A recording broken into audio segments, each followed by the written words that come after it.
How you say so? You don't respect me? You don't love me? Because deep inside they don't respect themselves. Come back to the question you just mentioned. If you already put a lot of effort to train your staff and then the staff come back with I would say dumb version.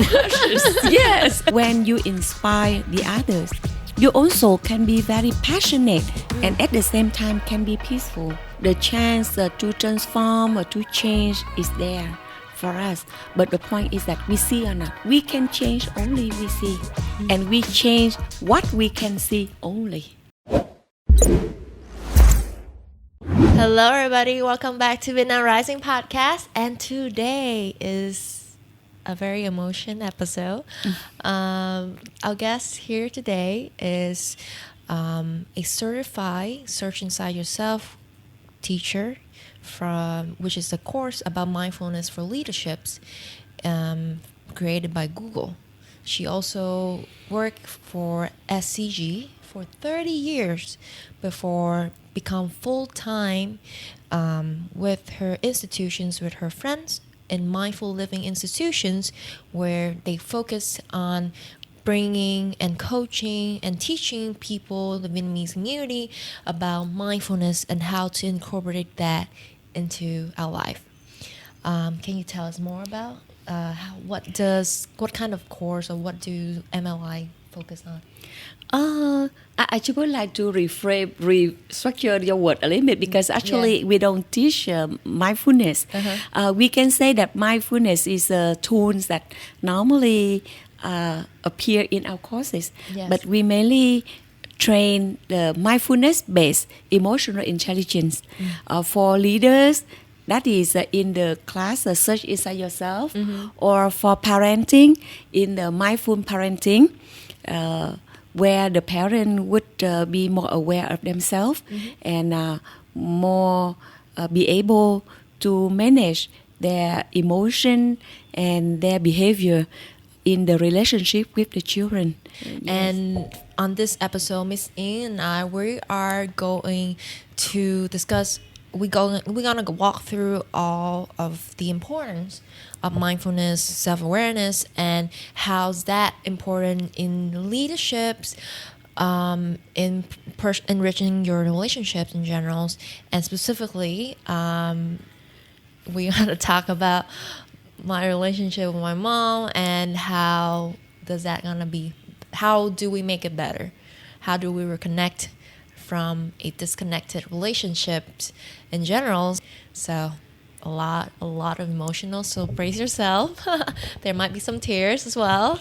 The relationship between the parents and the child, which will have bigger effect on the children. So from what you're saying, and the common term people would usually call it like mommy or daddy issue, right? Like for example, people say whoever has daddy issue, they will be more kind of like for girls maybe insecure. They more relying to reach out to other men to find that security that they didn't have with their dad. And then for mother issue, it's kind of like the competitions or like detachment of feelings. If the mommy issue is like you don't receive that much love from the mom. So which would create a worse effect on the child?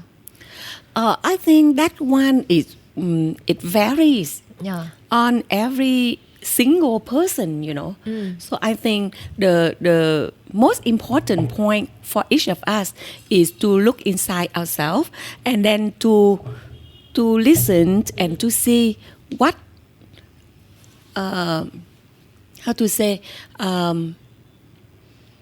where is that coming from? At first is the what it is first. What it is, and then when it happens, in which situation, and so on, and we just see it. I think that we are trained to solve the problem. Really? So much. But sometimes we just look at that and be aware of it first and be friendly with all the phenomena happening that we can see. I see. Yeah, we just see for a while before we go further to analyze too much or to take action too fast. I see. But what if, because of how parents raise us, we kind of lean into toxic relationship? Because that's our definitions of care and love. Then how do someone aware of that habit, and then help, and then kind of change or react, how to change the behavior? Oh, that is the big issue. It's not easy. But I believe that starting with the awareness, it would help that person understand more about ourselves, and also can pay more attention to what they are doing or what they are treated in that relationship. You know, if they fall in a toxic relationship, so that is very difficult for them to get out. Because all of the beliefs, all of the mechanism inside them pull them into that relationship, is it right? Yes. So all of that beliefs is very deep and very strong. Most of the case, I think even so heavy or so serious, maybe they need some therapists to help them. But self-awareness would help them to be aware that, am I treated fairly? Am I treated kindly? Am I treated the way that I deserve? Normally, if they have some problem inside them, it might make them feel that they deserve nothing. They are nothing, right? So that would make them go into that direction. Means that easily fall into some toxic relationship where Bad people boys. don't respect them, or don't really love them, or even abuse them. But they are still happy in that. Why? Because something beneath that they cannot see. So once they are aware of all the phenomena in a new site, they may start to see that, hey, I'm abused. But with that behavior previously, they don't feel that I am abused. Right? It depends. It depends on the ability of that person, the resilience, how strong they can change once they can see. So I can say that the first step is to see. You see first. Be aware of it first, because once you're aware of it, with the eyes that I told you, that very clear mind, that without any belief, without any knowledge or any expectation, you might see differently. And I agree that it's very hard to find or differentiate the toxic relationship, because sometimes you are confused between the feeling of being loved, and then also maybe in behind your back you can maybe this is not right, but you kind of suppress that voice. So maybe awareness will help them to see that. So for those people who try to search for that, and maybe right now they are looking in a dark tunnel, can you shine a light on what are the elements of a healthy relationship, so people could define it, or they can see it if those exist in their current relationship? I think a healthy relationship happens when you can be yourself. Okay. You don't need to wear a lot of masks to be loved. When you don't need to put a lot of effort to be loved. Or you don't feel so painful, so suffering in that relationship. I used to coach many young girls and boys, and I noticed that some of them, because of the low self-esteem, so they, they crush their lover. They crush their lover. You can say it in Vietnamese. I'll help you with the như word. là đày đọa cái người. They torture their lover? Torture. Wow. They torture. In what sense? Yeah, like they jealous so much, and you should not do this, you should not do that, you must be this, you must be that, or whatever the others say, it would trigger the feeling of anger inside them. How you say so? You don't respect me? You don't love me? Because deep inside they don't respect themselves. So whatever the girl say, the boy feel like, you don't respect me, right? You say so. It's also the same with some couple, married couple. Wow. So that is also kind of very toxic relationship, because when we in the relationship with the one person, when they got hurt, or when they have low self-esteem, even they have some trauma or something like that more serious in their life, then very high possibility that you are in the toxic relationship. So the healthy relationship is opposite.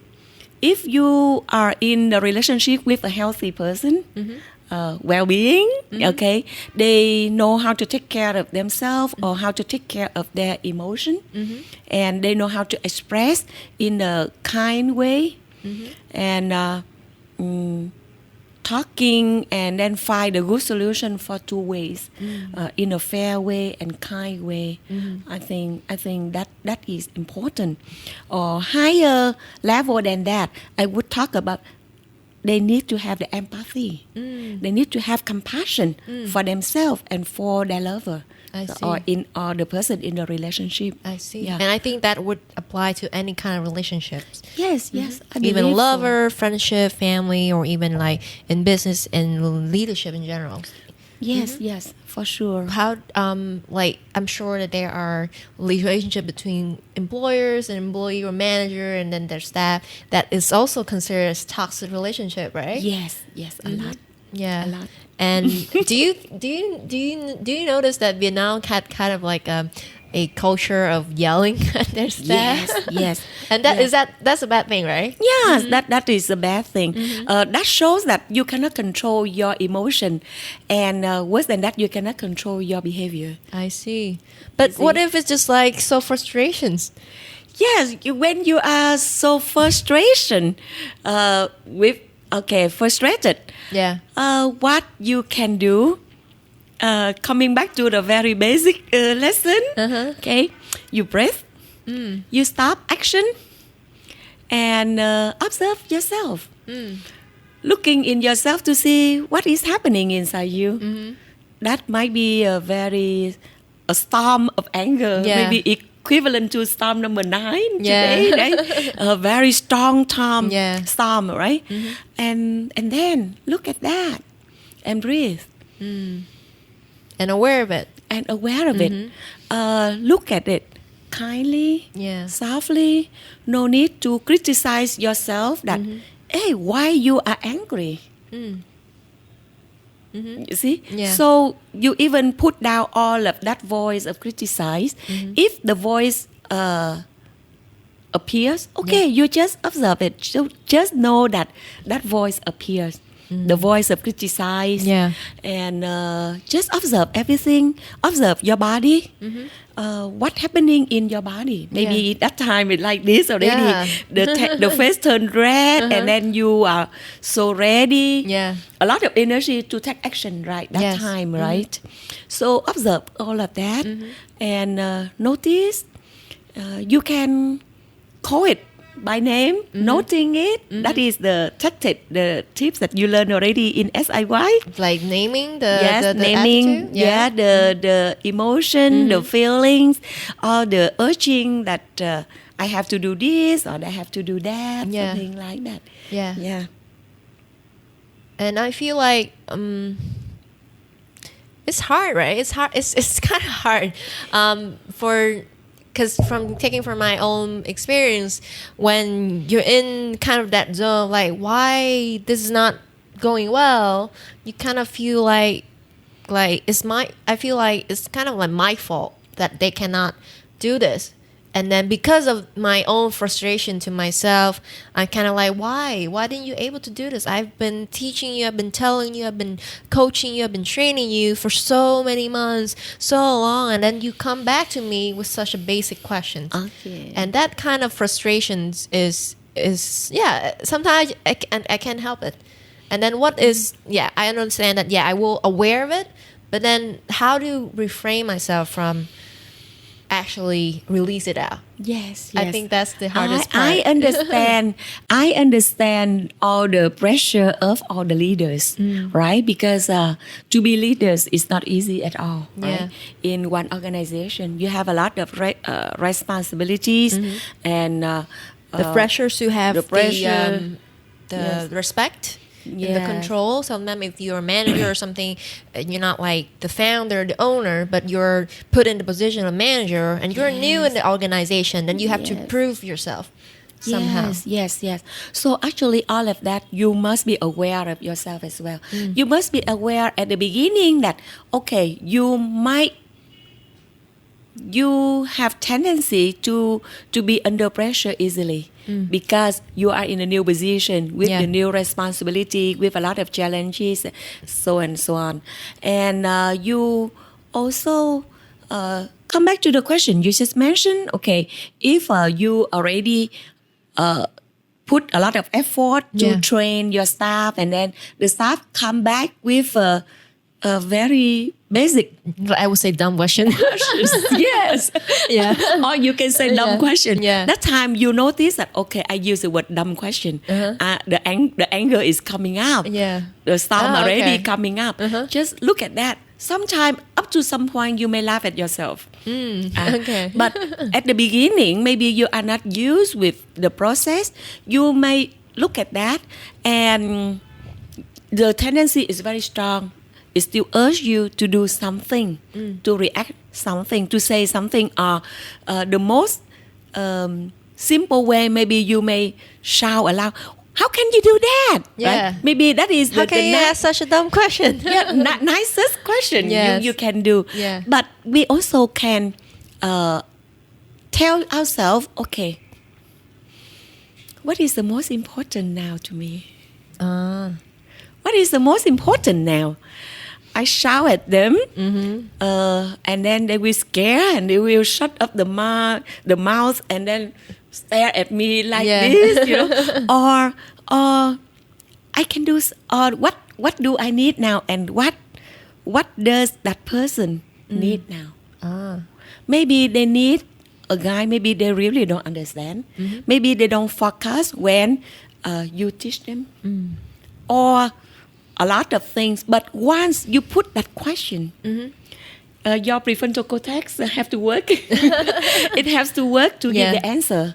So at the same time, your emotion might go down a bit. I say might go down because that tendency is so strong. So it cannot go down immediately. But in most of the cases, then once you are busy thinking, hey, what is the most important now? Okay. I have to submit the report within another 2 hours. So what should I do within these 2 hours? Then your mind would focus to solve the problem rather than to create one fighting with your staff. Just something like that. Okay. You think it can help? Maybe. I hope so. Well, because I'm lucky to get in like to learn about SIY, social yourself and awareness. For past few days, I do kind of aware that when I'm got angry, I would try to tame it for like maybe a half a second. Like I'm aware of it. I'm like, okay, I should calm down, and I do feel like my anger is kind of cool down, but it's still like, instead of like for example 100%, it's now like around 50%. It's still there. Like I can still hear my voice kind of annoying. And is that okay? I think that is the first step, achievement. You have to celebrate the achievement in every step, because this one is not easy. It's not easy. You have been through the old habit and the old ways of thinking, the old beliefs for more than 20 years. Yeah. And now in a sudden you learn 2 days the search inside yourself and you say that all the new knowledge, all the new belief would Come to me instantly. Yeah, would delete all the old beliefs. That one is impossible. Okay. It's impossible. But the thing you can do is that you keep on using that belief, using that behavior, and gradually it would build a new habit. You see? Yeah. So once it becomes the habit, then you have the 2 habits. Okay. The angry easily habit and calm down habit.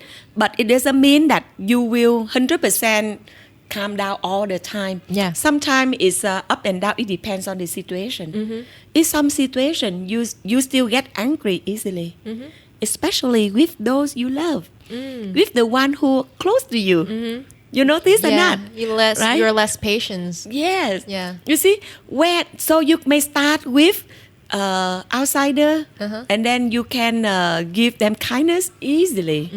But with the people close to you, normally more difficult. Yeah. Then practice it all the time. So this one, once you don't use it for a while, it will be weaker and weaker. The same like the 2 wolves, the black wolf and the white wolf. Yeah.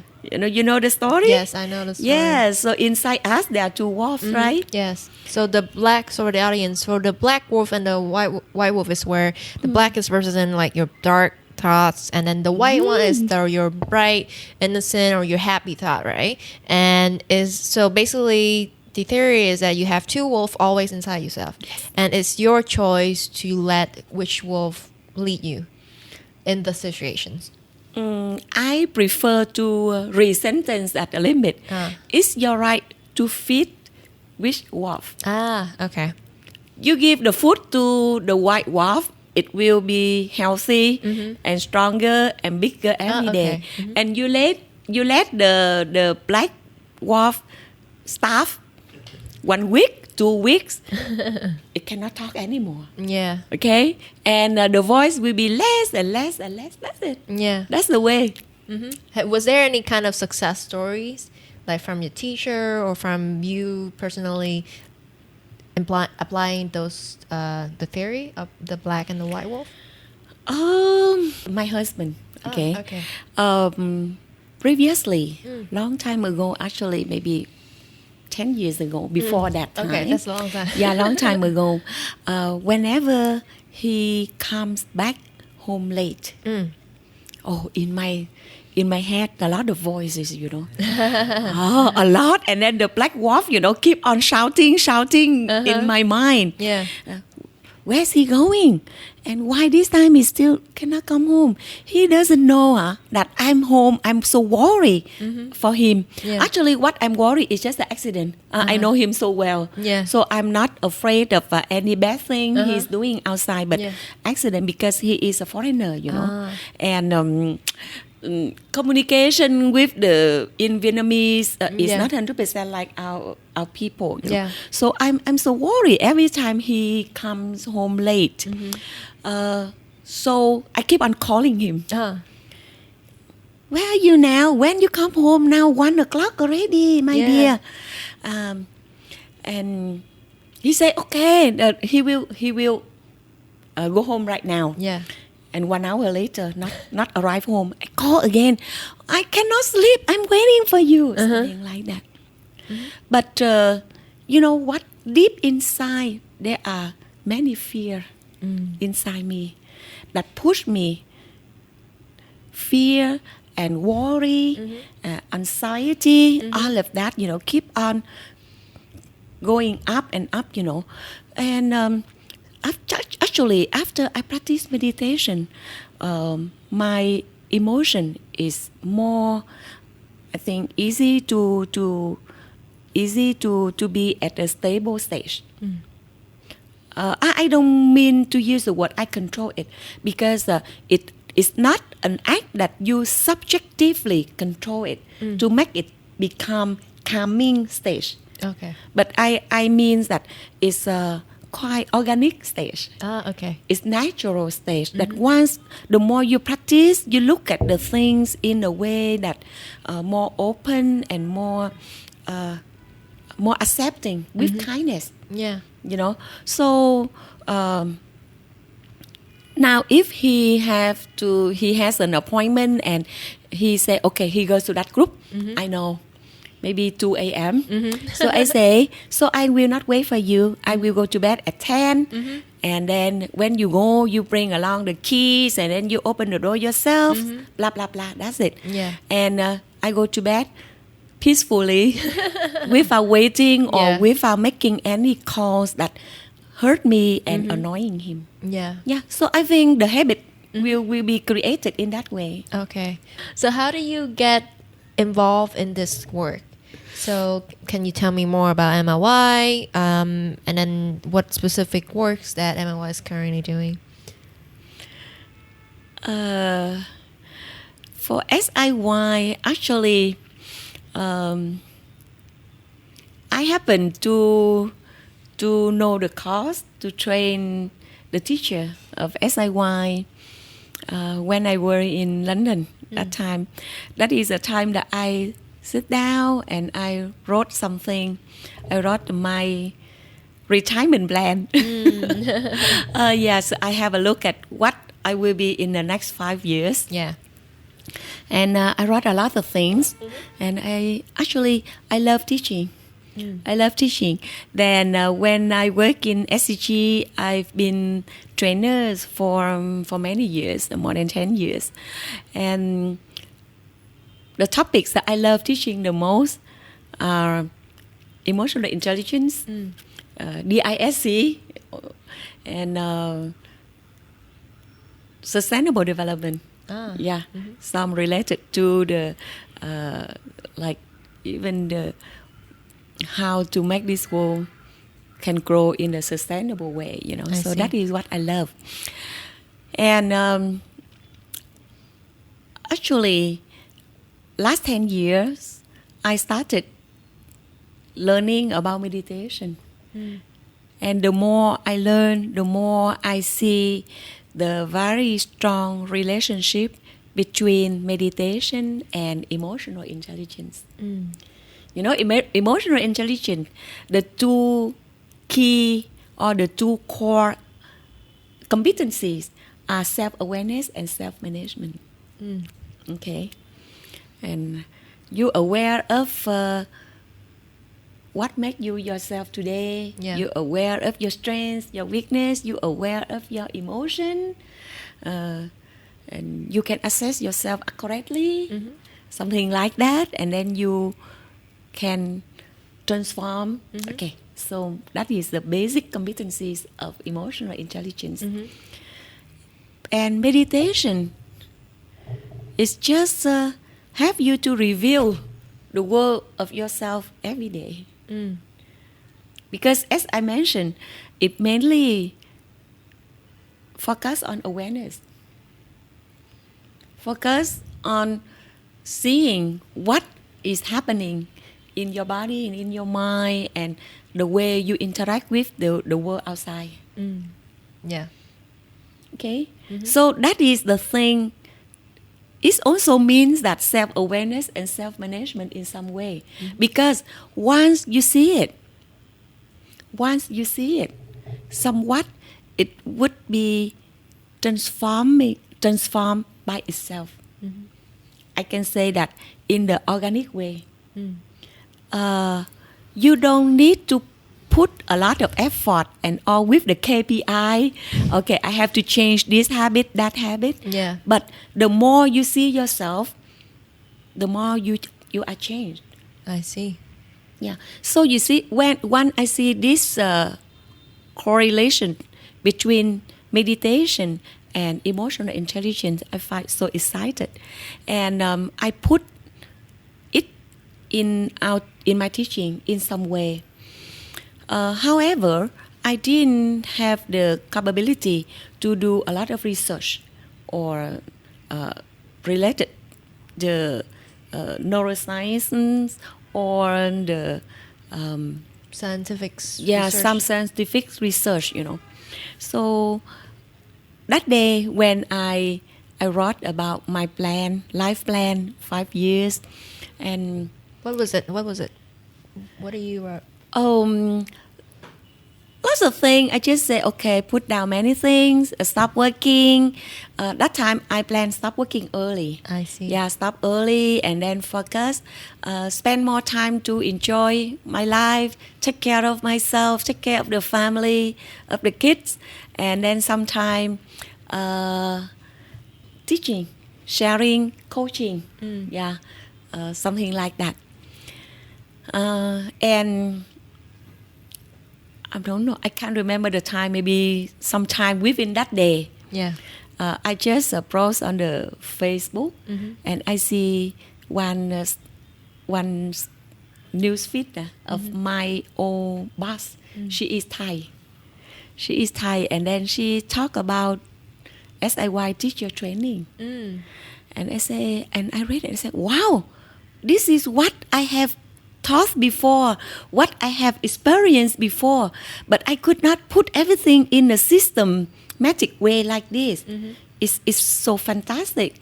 And I opened a lot of website of SIY and to read and then to see and say, oh, this is what I need.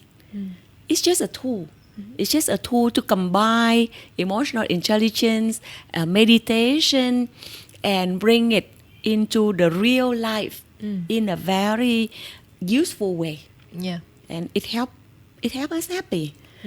So that since that I make a plan when to learn, and my 5 years plan become a little bit different, Yeah, in which I include 2 years learning, practicing, teaching, SIY, and so on.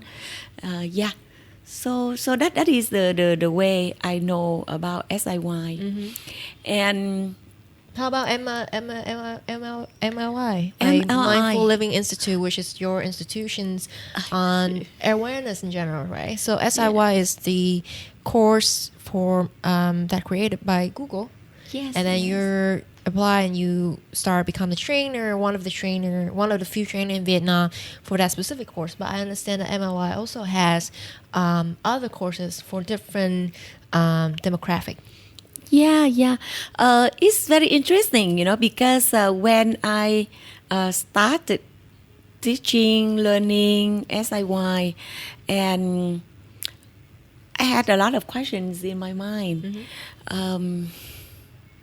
How to make it well known in Vietnam, how to bring this to the youth, because I believe that the youth really need emotional intelligence. The youth really need to understand themselves. And for SIY, it's it's designed quite heavily for the leaders, for enterprises, because it's enterprise course. Yes, of course, because it's created right in the heart of the Google, know, and to serve at first at the level of management. So it's quite typical for leaders. After teaching SIY for a while, I've got the inspiration to bring emotional intelligence and mindfulness practice to many other people, I just would like to bring it to more families in Vietnam. Yeah. Because you see, families is just the cell of the society and of the world. Yeah. Once we have one happy society, once we have the happy family, we have happy society and happy world. And the purpose of search inside yourself, at the end, he would like to make the world happier. That's why I'm thinking how to make it closer to the youth. And this one, I also talked my idea with my friend. He's also certified teacher, that Anh Thọ. Yeah. And I asked him about this. You want to do anything for Vietnam? Okay, for the society of Vietnam. And we think of, I'm thinking of a journey we don't learn emotional intelligence and mindfulness just for using in the office, Yes. in the workplace, but we live with it. Mm-hmm. We live with it. We live with all the relationship, Yeah. and we live since we just born. Is it right? Mm-hmm. That's why we draw out a journey to live with awareness, to live with mindfulness. Yes. Starting from the youth Mm-hmm. and to until we marriage, and then we have the children and play the role of the parents. Yeah. Very heavy responsibility. Yes. That's why we call that mindful parenting. And for the youth, we have mindful youth. We believe that in the family, if the children and parents all live with mindfulness, they can get connected closely, and they can bring love, bring compassion, understanding into the families, and then the family would be happy, and all the members in the family would be happy. And there's the research also prove that if the parents apply the mindful parenting in their families, they can help disrupt all the loops, all the negative loops that transfer from generations to generation. So that is a very important, because most of us, we have been influenced by our Parents, grandparents, grandparents, right? So if there is a tool to disrupt any negative influences, I believe that will be a very good sign. break the cycle of, toxic or abuse or not listening, because I feel like in Vietnam specifically, even though our culture is very family oriented, but our family oriented way is like, we're the parents, you have to listen to it, and we know best for you, and the children doesn't have a lot of say within the family. It's right. It's right. It's true. This very natural in Vietnamese and Asian country as well. Yes. So we understand that doesn't mean that we criticize it, but we understand, and then we are aware of it by down to the root, and we break the cycle. Yes. Yeah, and once we have the happy family, we go to the workplace, we can be the happy employee. We can be happy leaders. Happy leaders will make happy workplace. Yes. Okay, and make the others happy leaders. Leader is to create another leaders. Yes. Right. So, and after a while, we contribute the whole of our youth age to the companies. We retire. Yeah. We would go to another journey of the aging, and I believe that is very special time in the human life. Right? So that is a time that you have the right to enjoy the life in the best way. But in contrary, many people, particularly in Vietnam, they enter the old age with what? More responsibility, and then more anxiety, or more, regret that I have not done this, I have not done that, and so on. That's why we also create a program called that Hoàng hôn rực rỡ. Yeah, that one is mainly to help people to have a mindful aging. They enter the old age with happiness, with satisfaction, with a feeling that, okay, I have fulfilled everything. But in order to do that, the best way is they know how to live with mindfulness since they were young. Yeah. So that is a whole journey. That's why I gather some close friends, psychologists, and SIY Certified Teachers, and experts, trainers, and we create we founded one company called that Mindful Living Institute. I see. Yeah, mainly to encourage people to live a life with mindfulness. Yeah, since they are young, so they have the very meaningful youth, and then until they get married, we have mindful couple, and so to assure that we are well prepared when we enter a couple life with full responsibility and with love, with compassion, so that we can build up a very happy home. Yeah, so see. it's not just the house for people got in and out without any feelings. I see. Yes. Yeah. And taking back to reconnecting with, for example, my personal example story is that my mom and I are not connected because of maybe the root of how she is raised is different than mine, and because of that we have that generations gap where we can't really see eye to eye. That's right.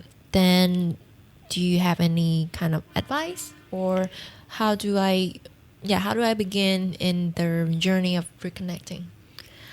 I think it would start from your intention first. Do you think that at the moment, okay, you think that you have the intention to reconnect? I think so.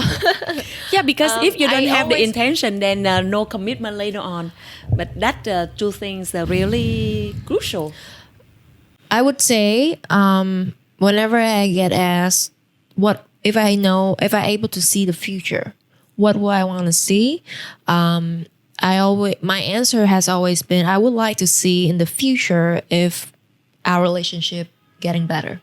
Okay. So I think behind my back I always want it to happen, but so far I don't really know or really ready to get a commitment, because there's time that I try, and then there's time that I found that she resists. Okay. Yeah, and then it's discouraged me, and then I'm like, okay, whatever, I don't really want to try anymore. Okay. So what have you tried to do? I tried to. So I remember this specific story where I think I was like 4, 12, 13.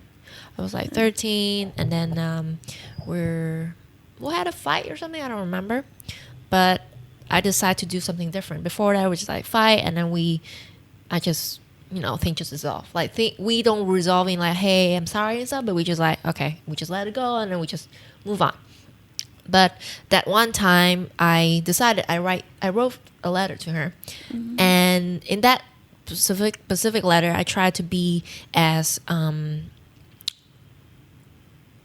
I don't know, like open and vulnerable. And like one thing I specific says, hey, I wish that our relationship could be like the one that I see with my friends, with their moms. So hopefully this letter will, show you that I'm intending to connect with you, or to connect with you. Unfortunately, she took it not very good. She specifically for that sentence of like, oh, like you envy. First, like you envy other people's relationship. Why? Like, why is our relationship not good? And she took it at heart, and yeah, it was really discouraging for me because and then afterward that I don't think I've ever tried more. I see. I assume I myself in her position, receiving your letter, okay, and hear the words from my daughter, okay.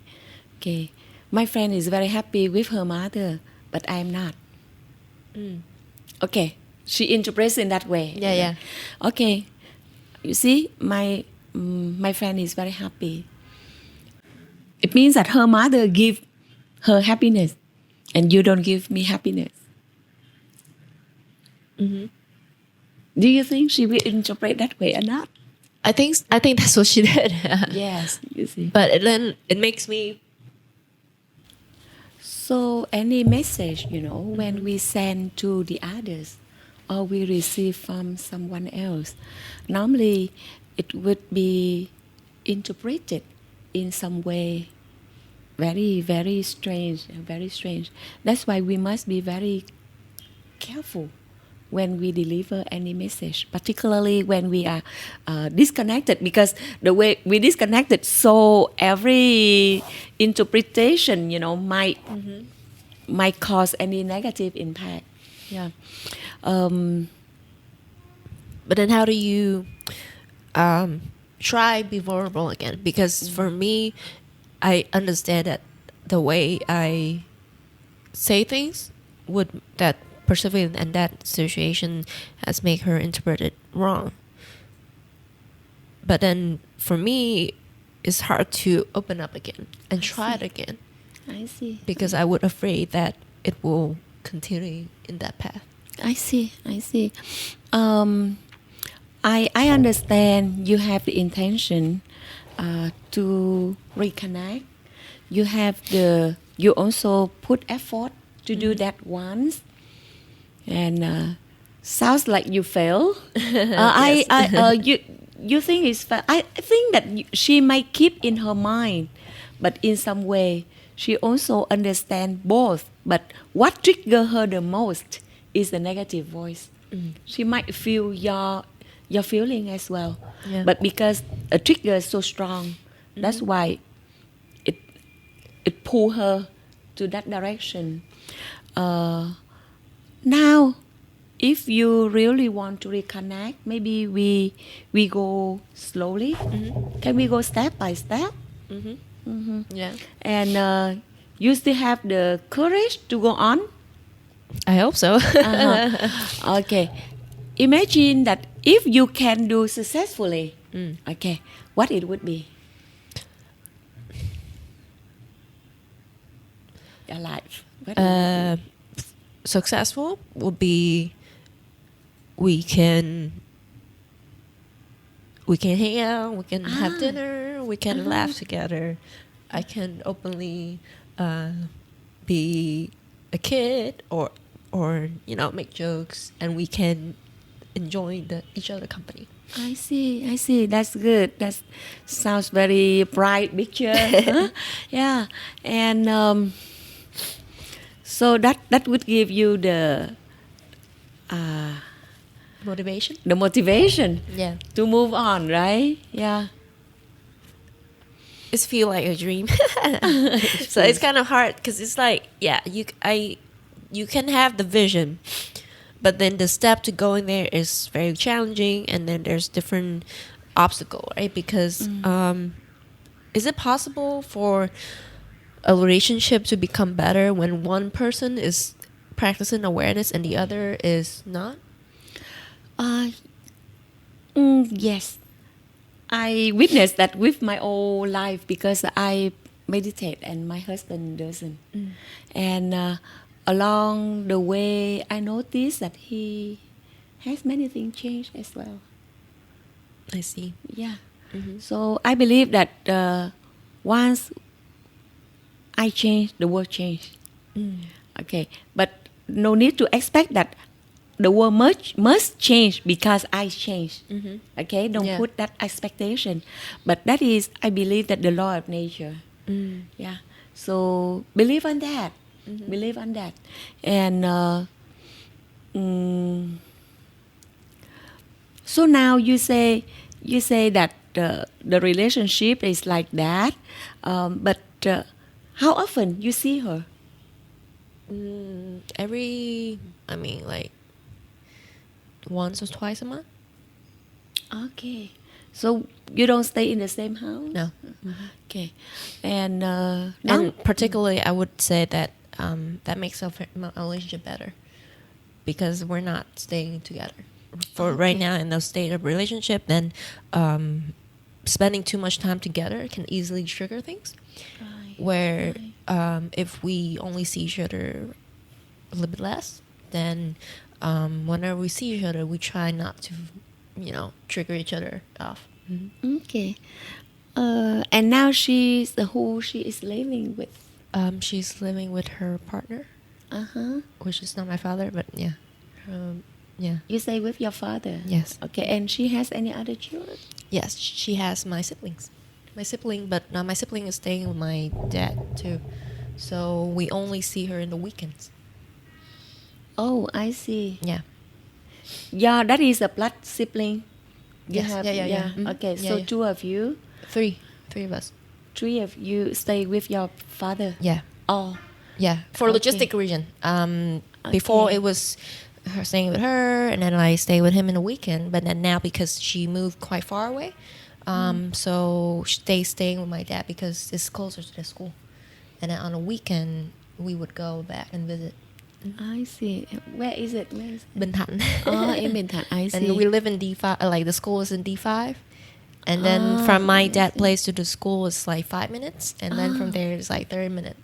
So it just make more sense for them to stay over here. And how about your brother sisters? They still studying in Yes, school? they are 10 and 13. 10 and 13. 10 and 13. How the relationship between them and your mother? My sister can handle her better than I do. She's the middle child, so she know how to kind of like mitigate and just handle everybody, like be the middleman. My brother is kind of like the youngest one, so he just like he's in his rebel stage where he's just like whatever, and he doesn't care about anything and that. But the difference between my relationship with my mom and them is that, like on the dining table, they could have casual conversation, where for me and my mom we don't really have that. It's like how's your day, how's things like that. For them, is they can do that. They can start the topic. They can talk to her. They can, they can just share how they feeling, and etc. And even if she just start lecture, then their reaction was like, "Ha, okay, sure," and then things move on. And for me, if that is the scenario, then we would start having a fight. That's the difference.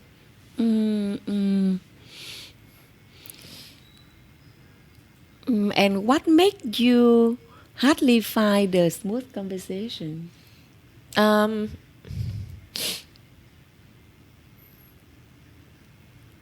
It's more. It's like when you disagree, you see the difference more. So, Bo and I, our relationship is always like picking out our difference and address that. And because it's the difference, the other opinion is never like valid. I see. Can you recall any feelings when you meet her and with the very normal conversation? Yes. What kind of feeling? What kind of feeling when that conversation just a happened? normal conversation. Yeah. No conflict. I would come out and whoa, we didn't fight.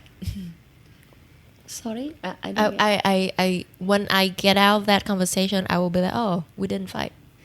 That's my recognition. We didn't fight. Yeah. Means that like you are ready for a fight, and after that no fight, you say, oh, lucky that we have no fight. Yes. Is it right? Yes. Oh, okay. So even when you have the very normal conversation, you are in the position that I'm in the defense mode. yes. Okay. Huh? And can you recall any emotion that when you are fighting? Yes. What is that? It's just frustrations that how we don't see eye to eye, or how she doesn't understand me. She doesn't understand. Okay, she feel like she doesn't understand, and that what is that feeling? disappointed or angry or resent or I would say disappointment. disappointed. Yeah, disappointed. You expect that she understands you more. Okay.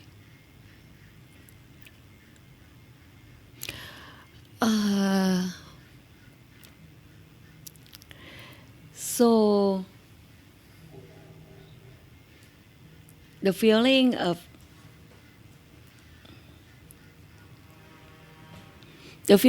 disappointment, the feeling of an animal need to be self-defense seems that it's quite strong in you, right? Quite strong in you.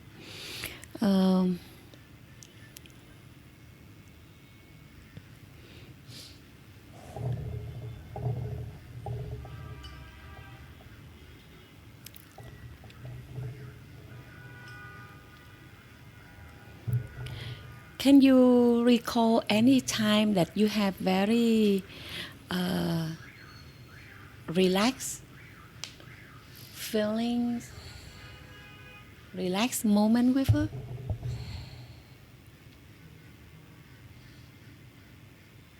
Like just by ourselves or with other people? Yeah, by yourself. Yes. Yeah. So how is it? Can you It describe was when my a few no, not a few months, but like last year when she had cancer. She had breast cancer, and that when she has her surgery and procedure, and that was the time where I moved back. So before that, we haven't lived with each other for like 5 years. So we moved back. I moved back there, and just two of us, right? So we just have dinner, and then sometime she has her scar that she need to put oil on, and I would help her in that. And we just, I just help her, treat her, and then that kind of like relax. Kind of we're like, hey, you want to see a movie together or something like that. Yeah. You think that she feel the love from you? I hope so. Yeah. I think all the old memories has triggers a lot of feelings in you. To start, I think we can spend time. You can spend time to observe more any feeling, any emotion. Observe, like Observe means that just be aware of what's happening inside you. Whenever you talk about her, even right at this moment when you talk about her, you also have very strong feelings. You see, just observe it. Take a breath and observe it, and see what it is. Okay, because mainly it would be caused by all the old experiences you have had so far, right? Just notice it and accept it as they are.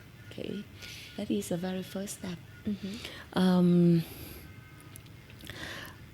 Besides, as I just talked before, we would create the new memories, the new beliefs, the new habits. Yeah. Then I think you can spend time to visit her, and then with the very clear intention, just come to understand her. To understand her, maybe she will not bite you if you just sit and listen to her. So I would put it like this, if it's correct. So instead of whenever I hear, so the common reflections that usually my mind will create is, oh my God, she's doing it again. Okay. Then your advice is to, instead of doing that, instead of being like, like judgment, right? Criticize, like, she's doing it again. Why? So instead of that, we'd be like, oh, okay, well, she's doing it. Like, I'm curious why she's doing it. Maybe there's a reason behind it. Maybe you can give some feedback or not. If you think that you are going to give one criticized word, maybe you just stop it and just ask yourself, hey, what is the most important now? What should I say? Or I talk another topic. I move to another topic so that we can cut this hard moment here or something like that. Yeah. To see. And it totally depends on you that time. Yeah. But the point is that you see what you feel inside. Or you can't, I don't know, maybe it depends on her readiness.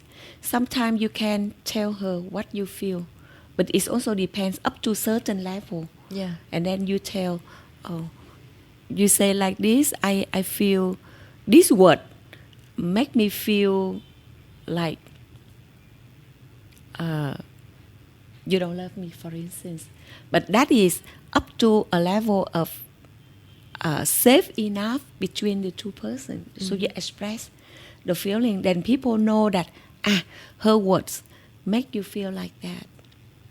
But if not close enough or not safe enough, they interpret in another way, it might cause the conflict again. So if she is not ready, should not say anything. It means if you see that she is going to be triggered, or she already got triggered and raise a voice and talk something like that, and you just say, oh, I don't mean that, nah, I don't mean that. So we talk about another, okay, eat, or you eat, and then this good or not, the beef is good or not, the steak is good or not, something like that. Yeah. And make joke. Yeah. Learn to make joke. Okay. Yeah, that is also I feel all of that because it's quite close to my story with my mother. Yeah. She can be triggered easily and without any reason, and I feel so shocked why she got triggered like that.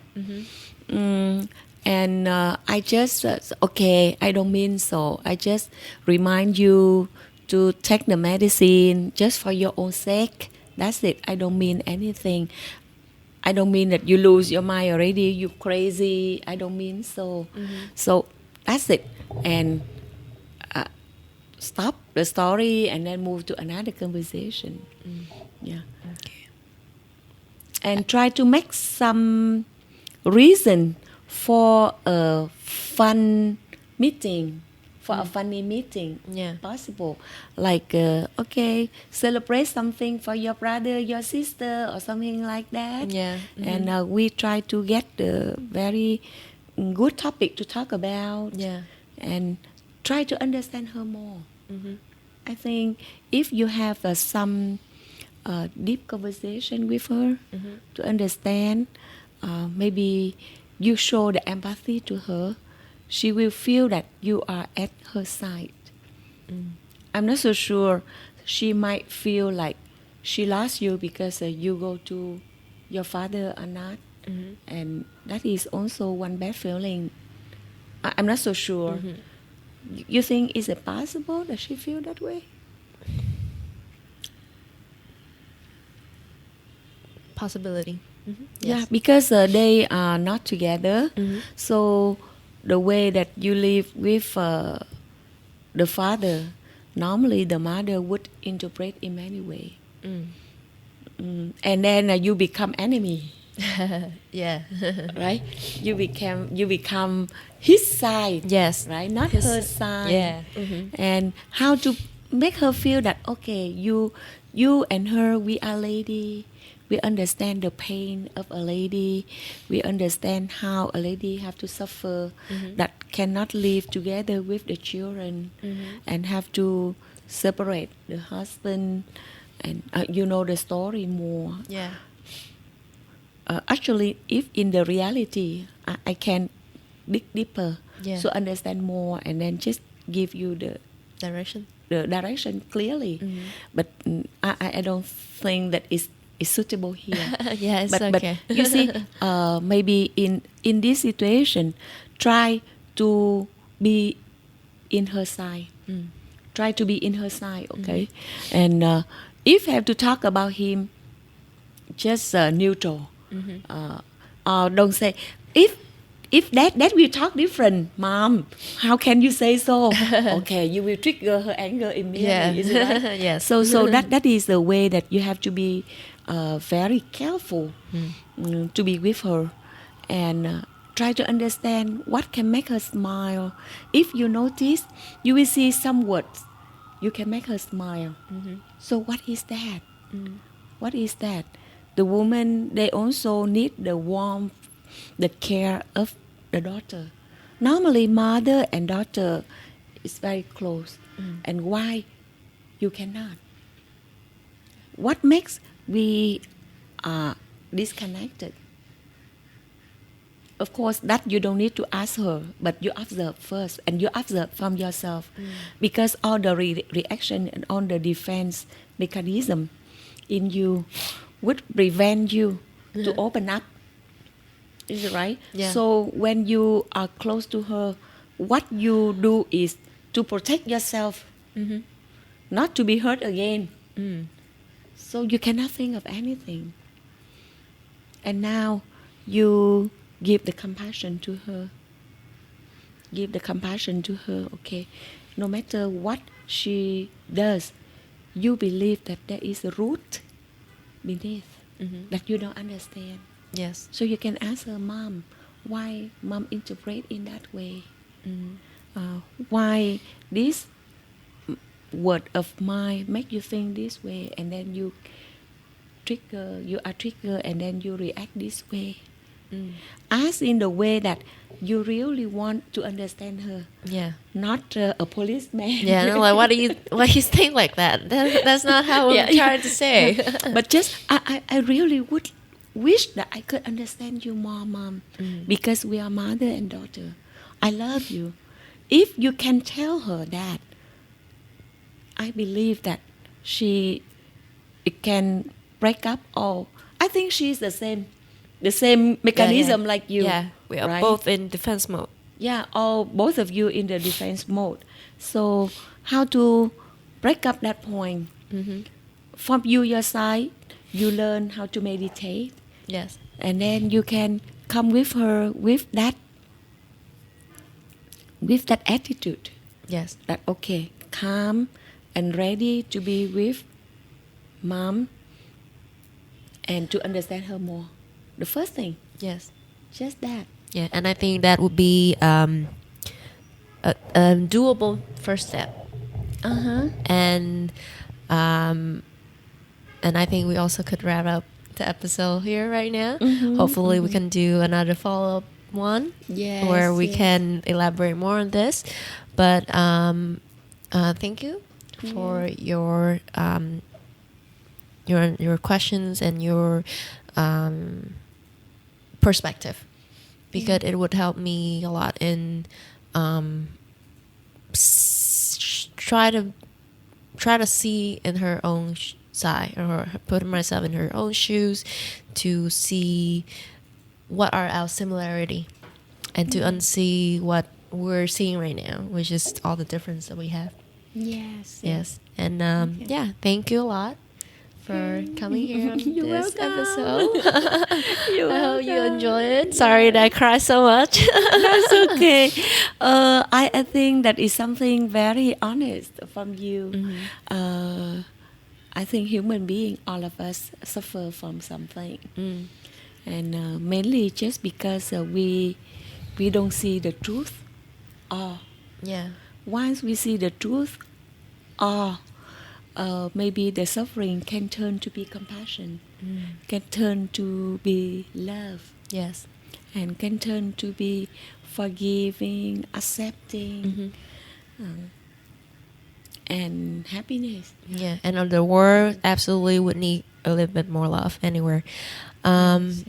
So for those who interested in MLI work and to follow you or to learn more about your work, how do they find you?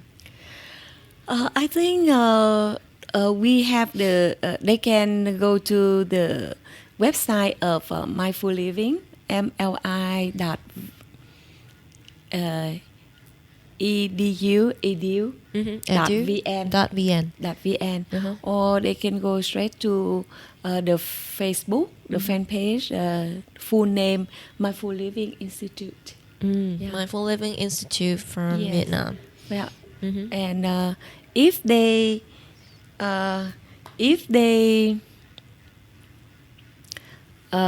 concern more about the old age, they can go to Hoàng hôn rực rỡ. Okay. We will put the links of all of that in the episode. If they are parents and would like to learn more about how to become a mindful parent, just sharing many stories of parenting, they can go to nuôi dạy con tỉnh thức. So you can rebrand this relationship between me and my mom. Or just, you just prevent it from the beginning. I think those things. Okay, thank you again for coming. And yes, again, we will put all the links of all the courses or the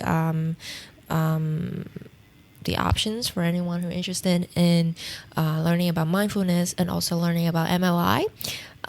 If you like the episode, you can let us know as well, or let Miss Ing know as well. We would love to hear what your thoughts on it. Go to our social medias, Vietnam Rising Podcast, or our email with the same handles at gmail.com. If you're listening on iTunes, please rate us. We would love to have that as well. And yes, again, thank you for tuning in on this episode, and thank you for being there, seeing this another side of myself that I didn't think that it will come out today, but yeah. I have this this goal in mind that I would make one of my guests cry, but then guess what? I have to. I'm the one who cried first. But anyway, it's been such a pleasure and such eye-opening just to go through that. Thank you again. And thank you guys for tuning in. And I'll see you guys in the next episode of Vietnam Rising. Goodbye. Yeah, thank you. Bye-bye.